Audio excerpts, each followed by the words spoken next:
கங்கை கொண்ட சோழபுரம் என்றதும் அரியலூரில் ராஜேந்திர சோழன் எழுப்பிய கோயில்தான் நினைவுக்கும் வரும். அதன் பழமைத்தன்மைக்கு இணையான மற்றொரு கோயில் கூழம்பந்தல் என்ற கிராமத்தில் உள்ளது. பல்லவர்களின் தலைநகரான காஞ்சிபுரத்தில் இருந்து பிற்கால சோழர்களின் தலைநகரங்களாக விளங்கிய பழையாறு, கங்கை கொண்ட சோழீஸ்வரம், விக்கிரம சோழபுரம் என்பன இந்த ஊரின் பழமையான பெயர்களாகும். கூழன் என்பது ஒரு வகை பலாமரத்தை குறிக்கிறது. பலாமரங்கள் நிறைந்த சாலை பகுதி இது என்பதால் கூழன் பந்தல் என்றும் கூறுகின்றனர்.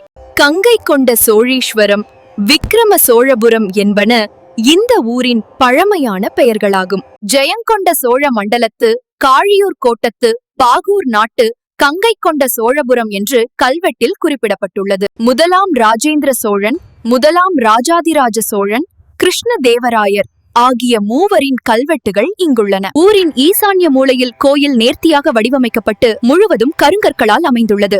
தெற்கு கிழக்கு திசைகளில் 2 வாயில்கள் அமைந்துள்ளன. கோயில் திரிதள விமானத்தை கொண்டு விளங்குகிறது. அக்காலத்தில் திருச்சுற்று இருந்துள்ளன. அர்த்த மண்டபம், முக மண்டபம் எழிலுடன் அமைந்துள்ளன. விமானத்தின் 2ஆம் தளத்தில் கர்ணகூடு, சாலை அமைப்புகள் உள்ளன. மகா மண்டபத்துக்கு கூரை இல்லாமல் வெறும் தூண்களுடன் மட்டுமே காணப்படுகின்றன. கிழக்கு தெற்கு வாயில்களில் துவார பாலகர்கள் காவல் புரிகின்றனர்.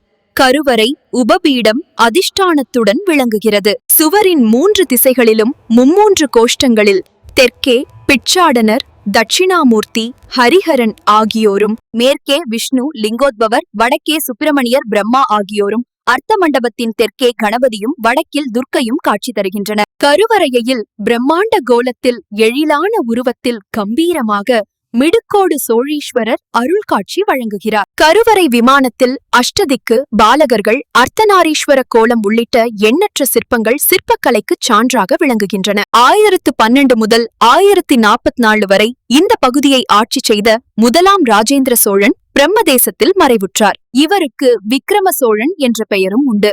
அதே பெயரில் விக்கிரம சோழபுரம் என்றும் கூழம்பந்தல் என்றும் அழைக்கப்பட்டது.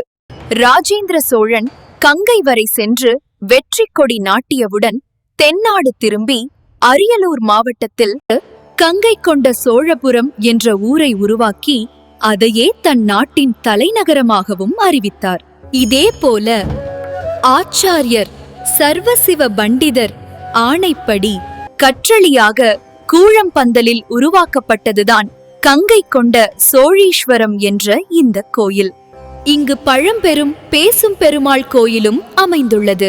திருவண்ணாமலை மாவட்டத்தில் உள்ள இந்த கோயில் காஞ்சிபுரத்திலிருந்து தெற்கே 18 கிலோமீட்டர் தொலைவிலும், செய்யாறிலிருந்து வடக்கே 19 கிலோமீட்டர் தொலைவிலும் அமைந்துள்ளது.